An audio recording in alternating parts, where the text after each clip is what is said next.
Welcome back, folks, for the new episode of Leaked. And today we'll cover the Strv 103B, the S-Tank.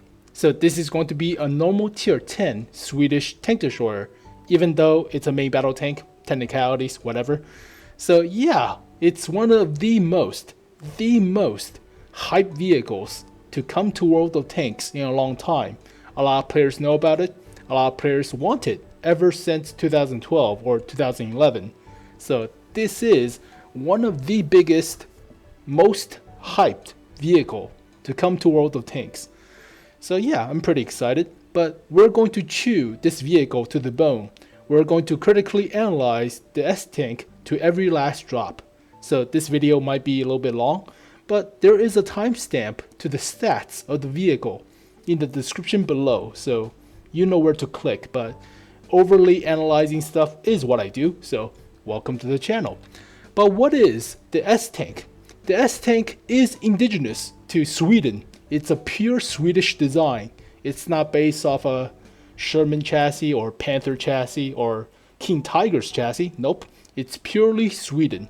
It was meant to defend Sweden against possible Soviet invasion with the likes of IS-3s, T-54s, 55s, possibly the T-62s, but it is an ambush vehicle. So it was meant to be resource efficient. So using at least the least amount of resource, you know what I mean, as possible, since Sweden doesn't have the manufacturing capabilities of something like Soviet Russia to produce a lot of tanks all the time. So this vehicle was meant to be very efficient in the use of the resource from using sloped armor. So highly sloped upper plate with space armor and cage armor, so preventing actual penetration to the low actual thickness of the armor of the vehicle.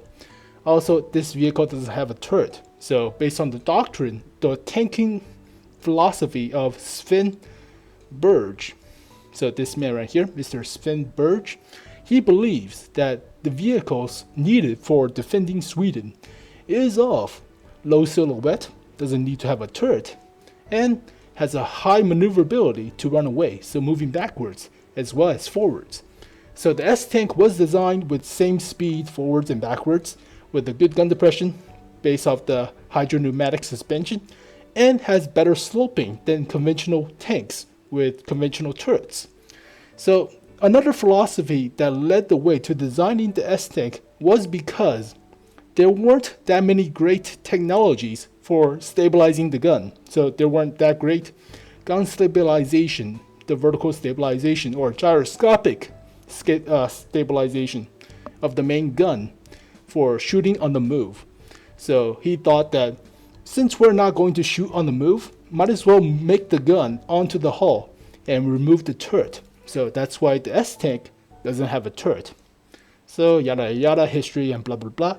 But the S-Tank, the B version, was basically the A version with a better engine to help with the moving of the whole hull while aiming as well.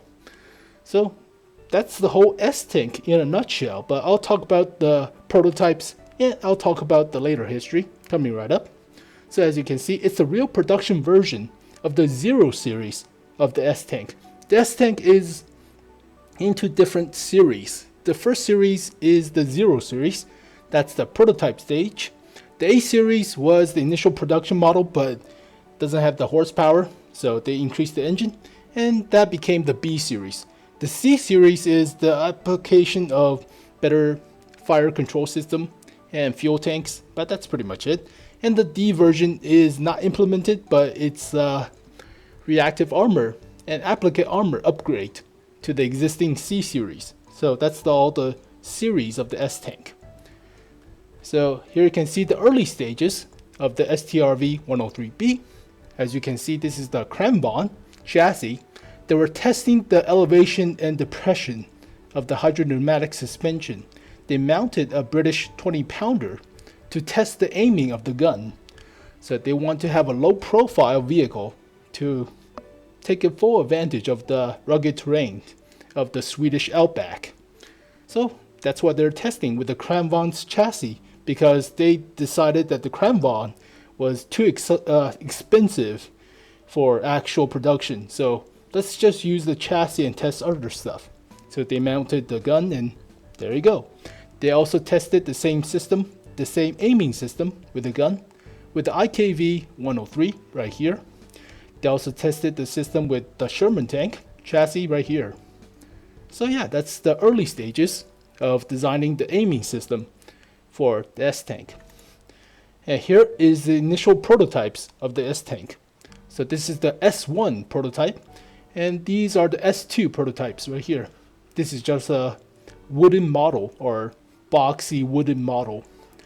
But the first S1 prototype was meant to test out the suspension and the commander cupola. Doesn't have the actual gun or the engine, so just meant to test the suspension and how it moves. Then they fitted the gun, fitted the drivetrain, fitted the engine, fitted the main cannon, and there you go. That's the S2 prototype for the S-Tank. So it looks pretty good, right, for such a design. Here is the main designer himself, Mr. Sven Burgess. I can't pronounce names. Oh well, sorry.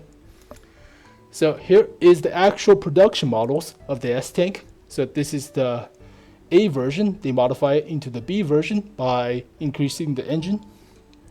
And later they added the fence armor, the cage armor, the standoff armor to the front. They upgraded the upper plate a little bit. And there you go. Added better hydrodynamic suspension, giving more gun depression as well. So that's the B version. This is where they're trying to test a remote control system for the S-Tank. So they want it to be like remote controlled. That's pretty scary, right? Later on, they added a better fire control system. They added fuel tanks as space applicate armor on the side. They added a better engine, I believe. Yes, from 240 horsepower to 290 diesel. So better for the aiming parts of the vehicle. They mounted all the vehicles with a dozer blade or dozer spade at the front and the fence, but they removed the fence for safety purpose right here, whatever.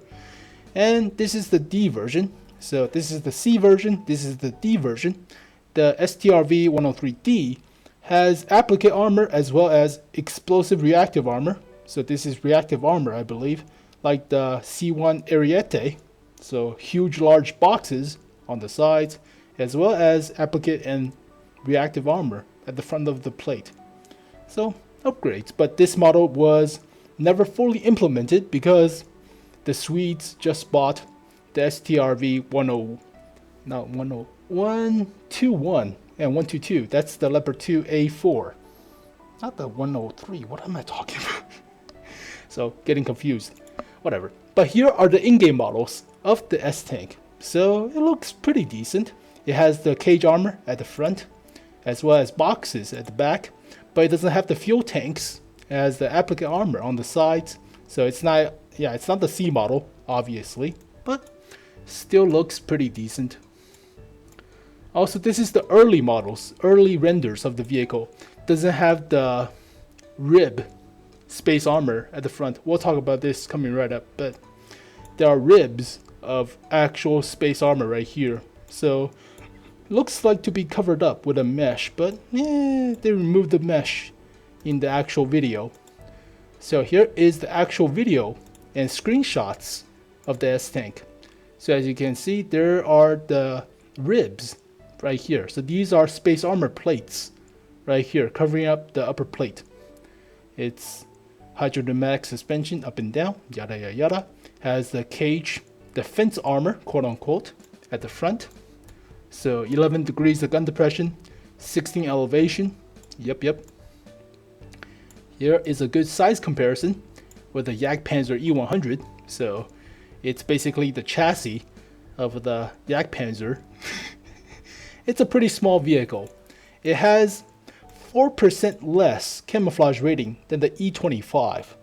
So this is a very sneaky vehicle. So this has 40% camouflage bonus. So reduce opponent's camouflage or opponent's view range by 40% from your own camouflage. That's pretty good. So I already talked a lot about the siege mode mechanics. So I spent a whole video covering the siege mode mechanics, but this is just a conclusion from that video. So take a quick look, but it's how the new siege mode would work with fixed mounted guns of these high tier Swedish tank destroyers. So they cannot move the gun whatsoever unless you move the hull. So Wargaming added a whole new system, a whole new mechanic of aiming. So basically you have to press the hull lock, that's the X key default for the tank destroyers to lock the hull. But in these vehicles, you actually switch to siege mode. So siege mode basically means you cannot move as fast, but you get a buff to the aim speed, which is actually 0. So 0 aim speed, that's how fast you aim with the same accuracy, better rate of fire, and that's pretty much it. So yeah, normally it takes 3 seconds to aim, and the dispersion is not as good. Also, the DPM is also not as good, so it's whatever in the travel mode, quote unquote. But if you switch to the siege mode, it gets a lot better. So preparing to siege, I guess. So take us some time to look through all of these conclusions, but you can click on the white circle to the right corner, upper right corner of the video to check out the other videos already posted about the siege mode mechanics. So I analyze a lot of stuff and we already gone over everything. So if you're new to the channel, I highly recommend you watching previous videos before watching this one, but yada yada yada, so stuff happened. Alright, next up. So here is the collision model of the S-Tank. As you can see, a bunch of space armor covering it. So yeah, it's pretty hard to penetrate this thing. Now here are some points to consider before the inspection. So various space armor covering the front and the sides. So heavy sloping of the upper plate to maximize armor protection. It's about 11 to 12 degrees of sloping. That's pretty insane. Also, the cage armor is modeled after a flat plate. So it's not exactly a cage. It's not exactly a fence. So it's a flat plate right here. The dozer spade or dozer blade, whatever you call this trench digging device, the stabilizer, is counted as space armor. So similar to the artillery's, but it's at the front. It's not at the back. So it's more effective. The tracks are modeled as normal armor, surprisingly. So this is green. That's normal armor. Same goes for the gun. That's yellow. That's normal armor. So I'm thinking it's the software or the program running to render these models. I think these are actually space armor, but if this is not space armor, if this is actually real armor, then we have some problem right here. So I'll get to it. But here is the space armor hell right here. So this is where a lot of the space armor plating and different layers are gathered. So there's a plate of 40mm, there's a plate of 20, there's a plate of 10 and 5. So yeah, this is like composite armor. Semi-composite armor right here. So this is space armor hell. It's like the Super Pershing, a little bit on the upper plate, but this has like 4 different layers, whereas the Super Pershing has only 2. So yeah, shooting through here is not a good idea. Now, important note, the tracks are modeled as normal armor. Same goes for the gun. So I'm thinking that this is likely going to be the program, the software running at this rendering. That's the program's problem, not actually the vehicle's problem. If the vehicle could be detracked and lose HP from a critical angle shot that's not actually penetrating the vehicle just by shooting at the tracks, then that's a super weakness. Also, it opens up a lot of weak spots for this vehicle if the tracks are acting as normal armor. So that's a biggie. That's a very big deal. But here is the frontal shot of the S-Tank. So as you can see, there are 4 actually different parts of the vehicle. One is orange, red, orange, and yellow. So the upper plate is sloped at about 11 to 12 degrees. So that's 240 to 260 millimeters effective. So that's very good. This red plate is very thick. So 288 to 314-ish. So very thick. This orange is the same as this orange, so let's not talk about it. And we have the yellow beak right here. That's the middle plate. So this is the least protective part of the vehicle. It's about 192 to 209. So you want to shoot here with a high caliber gun and try to miss the space armor right here. So these are the space armor, and you have the dozer spade right here protecting the lower plate. The lower plate is not as thick, and the spade is not as thick as well, but still that could be like 200mm plus. So yeah, it's a small target. But what would you want to do to kill one of these vehicles is shoot right here. So shoot this middle section. If the tracks are normal armor, counted as normal armor, then you could actually penetrate through this space armor and hit the tracks.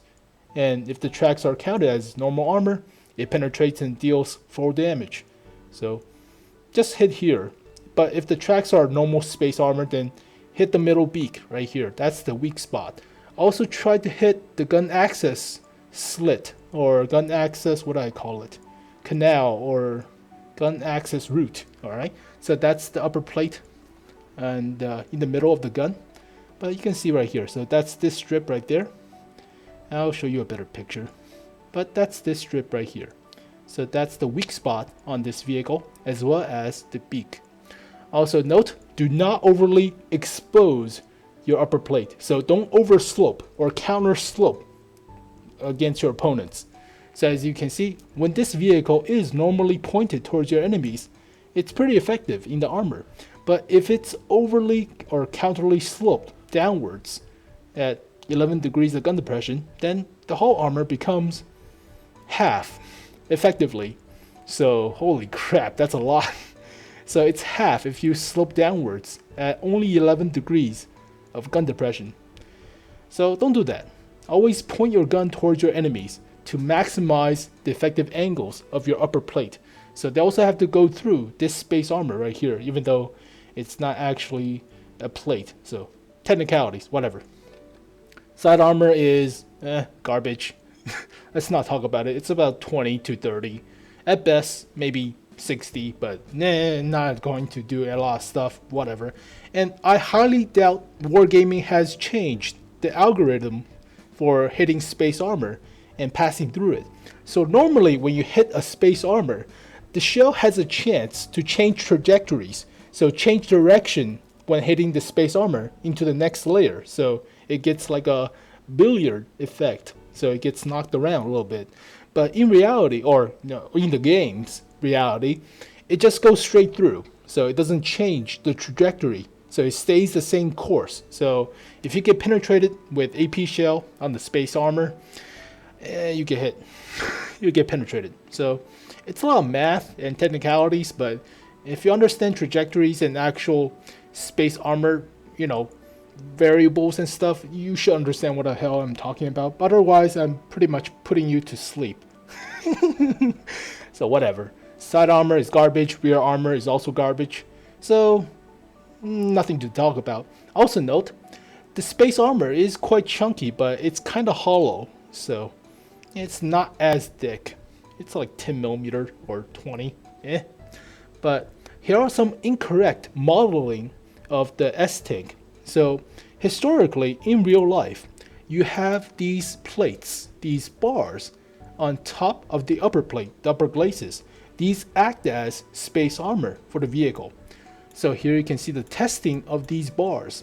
So these bars are about 40mm tall and 30mm wide. So these act as space armor when the shell are passing through each and every one of them. So these slow down, change the trajectory of the shell, blah blah blah, and yeah, improves the chance of ricochets. But as you can see with the actual model, it's not being modeled, so there are no space armor for the ribs. There are no actual increase to the armor to like 80mm right here. So lazy.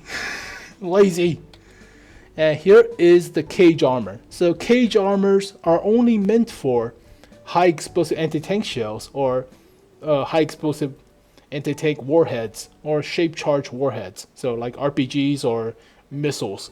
But these actually diffuse or prematurely explode the high explosive anti-tank shells before they hit the actual armor. So that's what they're meant for. But when you're shooting at these cage armor with AP shells, the AP shells would just pass right through because there are holes, they're gigantic holes. And hitting the bars are, the chance to hit the bars are a lot less than actually hitting a major plate like the Panzer IV's side armor. So it's actually a buff when you think about it, but historically or real lifely, it's not the same. It's a cage. It's not actually a sheet of metal. So technicalities, Sam is a perfectionist. I speak in the third person, whatever. So here are the main stats for the Strv 103B. So it's going to be a tier 10 normal Swedish tank destroyer. Has a crew of 3, so commander, driver, and I believe other driver. So the first driver is also the gunner. The second driver is also the loader or radio operator. So there are 2 drivers and 1 commander.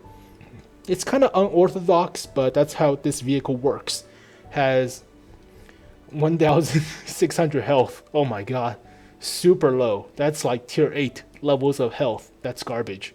You have the Yak Panzer E100 have, those thing has 2,200? Yeah, jeez, or 2,300. I don't remember, but still, that's like, oh my god, tier 8. So engine power is 730, weighs about 40.3 tons. So horsepower per ton ratio is 18.114, which is quite good. Top speed of 50 kilometers per hour, reverse of 45. I forgot to shade this screen, so it travels backwards and forwards pretty quickly. Hull traverse is 35 degrees per second, so yeah, traverse pretty well. Top speed is pretty good, but doesn't have a turret, so you have to aim correctly, so no turret traverse. Terrain resistance is above average across the board, so it doesn't get bogged down.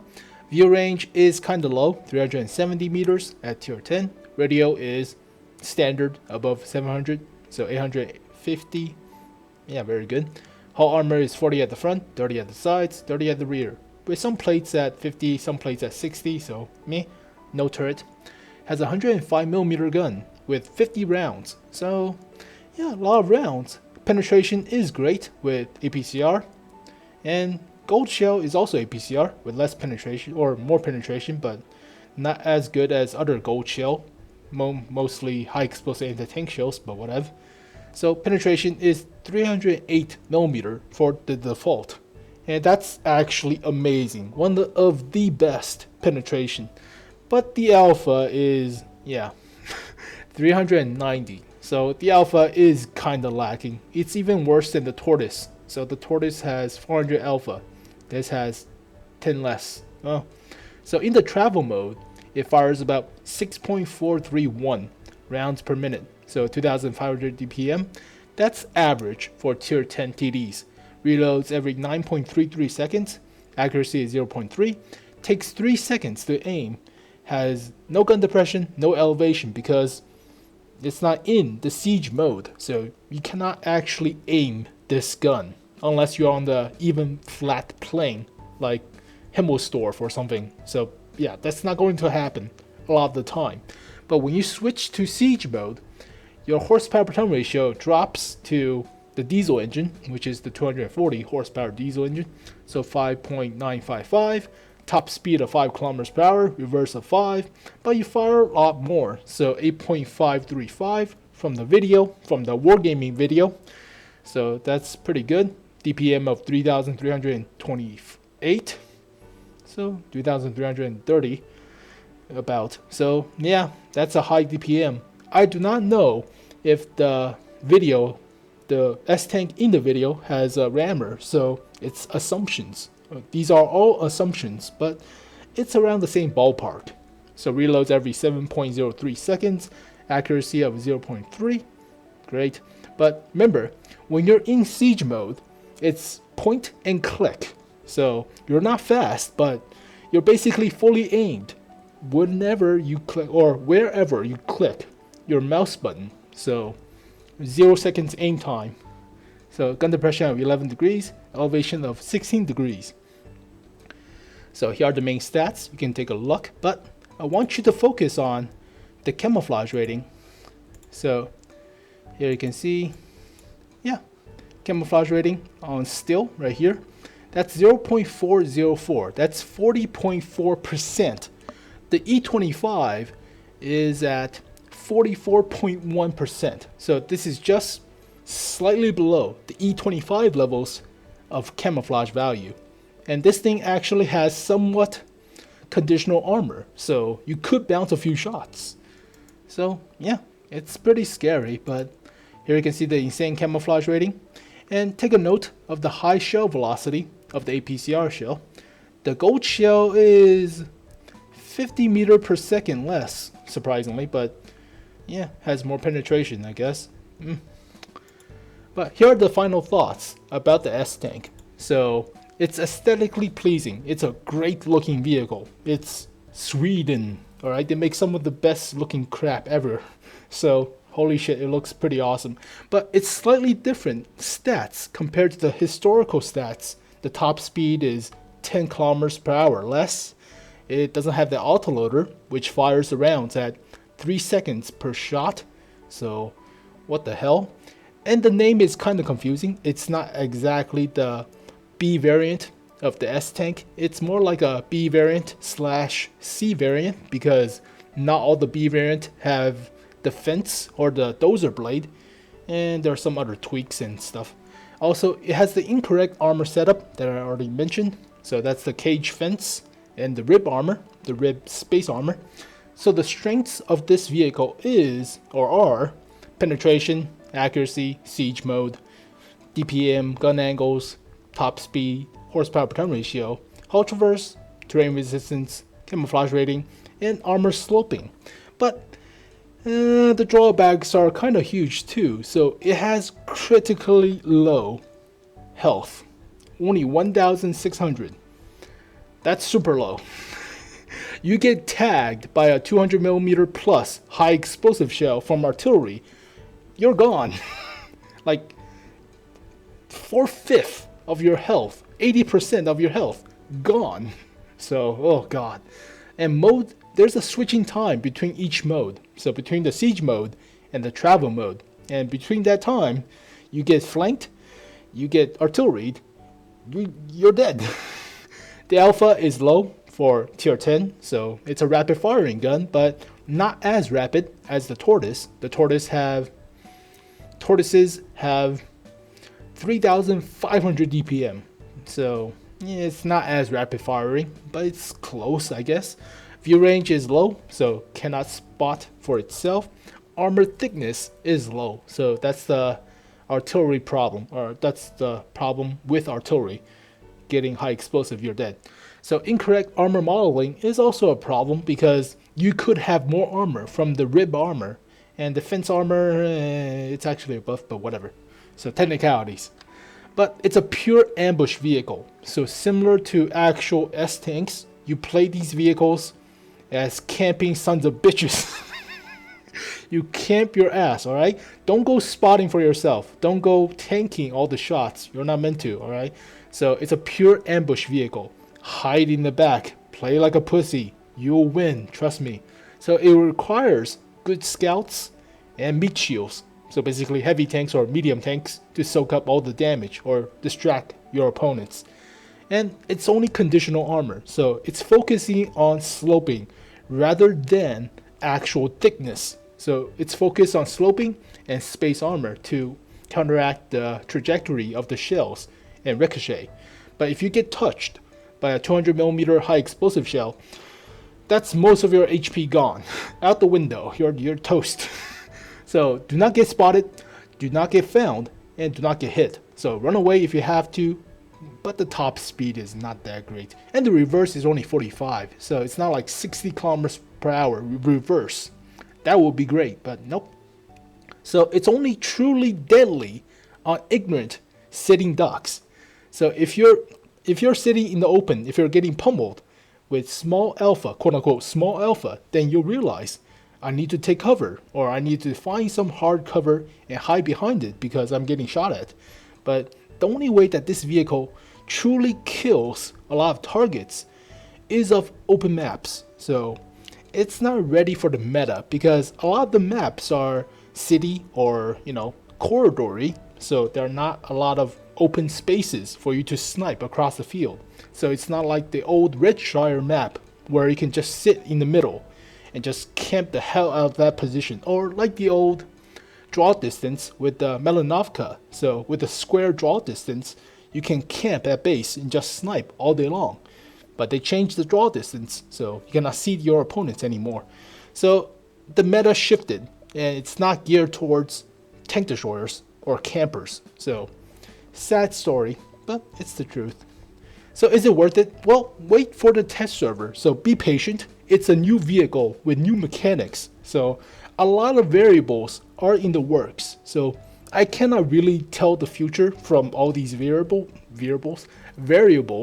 So be patient and wait for the test server. And there are multiple technical errors and questionable variations on the vehicle, such as the fence, the space armor, the ribs, and the tracks as normal armor. So maybe from a subpar armor inspector program thing, software, whatever you call it. So wait for the actual reveal of these vehicles. And why not just add the Strv 103C version rather than the B version? The C version has the fuel tanks as the applicate space armor on the sides with 50 more horsepower for the diesel engine to help you aim, and better fire control system, but that's just whatever. That's internal stuff, so who cares? And depends on how well the siege mode applies to this vehicle. So the mechanics and everything surrounding it, because new players would not get used to using the siege mode. It's just like I have to switch, I have to press the stupid button. Oh crap, I'm dead because I'm switching all the time. So it might be a problem. So we'll see how that turns out. But there might be a few tweaks. We might need a few tweaks for the siege mode, such as 0.5 seconds to switch between the modes, or even more dramatic DPM increase with siege mode, such as every 4 seconds per shot. Why couldn't we have that? Actually, in reality, the tank fires a shot every 3 seconds. Why can't we have that? You only have 50 rounds. I mean, then again, you just clip out everything in like 2 minutes. Holy that would be great, but we're not having it, so disappointment. But finally, there are a few missed opportunities when you're taking a look at all the Swedish vehicles available. So for tier 10, a lot of players were expecting the S-Tank, and yeah, I was expecting it too, but the gun is kinda subpar for tier 10, right? It's like the charioteer's gun at tier 8, or medium tank's gun at tier 9. So the 105mm gun doesn't have the punch that you really would want, but there is alternates to the Swedish Tank Destroyers. So here is the IKV 120. It has a high penetration, large caliber 120mm. It looks a little bit like the S-Tank, but has the effective, it doesn't have the sloping of the armor though, but it's like an E25, even more like an E25 of tier 10. It can actually move the gun around, so unlike the fixed mounted gun. So technicalities. And here is the UDES 15/16. So I haven't mentioned this vehicle on the Kranbon video, but it's a lot more, pretty than the Kranbon and not a duplicate compared to the EMIL 2. So we could have this as a tank destroyer. That also works, but it has the sloping, has only 5 degrees of gun depression, but it has a 120mm gun for a medium/tank destroyer hybrid, but still pretty interesting, right? And finally, we have the UDES 15/16, the Torn rig. So this is mounting of the UDES 15/16's turret on the IKV 91. So yeah, looks amazing, right? Holy crap, if you actually have this vehicle as a medium in the game. It looks like a Leopard 1 that, is super prettied up or has Botox or some, I don't know, analogies, but it looks amazing. Holy shit. But yeah, we could have these, but kind of missed these opportunities. We got Kranbon which is kind of a duplicate of the Tier 9. And the Strv 103B is kind of a duplicate of the Tier 9, the 0 series of the S-Tank. So, oh well, I mean, it's fine, I guess. But there you go, folks. The S-Tank. I talked long and hard about that vehicle. But there are so many variables introduced with the S-Tank, such as the new mechanics, the armor, conditional armor as well. And yeah, we'll just have to wait for the test server. But hopefully you guys know what the hell is going on, know the backstory behind the S-Tank, and are a little bit more informed about, you know, the general shape of the Swedish vehicle. So their playstyles and what you should do with them. Play like a pussy, like what I do. Play like a coward, hide in the back, and try snipe all the time. Just do it, whatever. Camp Bush. Unfair playing, yeah, okay. But there you go, folks. Hopefully you guys enjoyed this video. Thank you guys for watching, and I'll see you guys next time. Peace.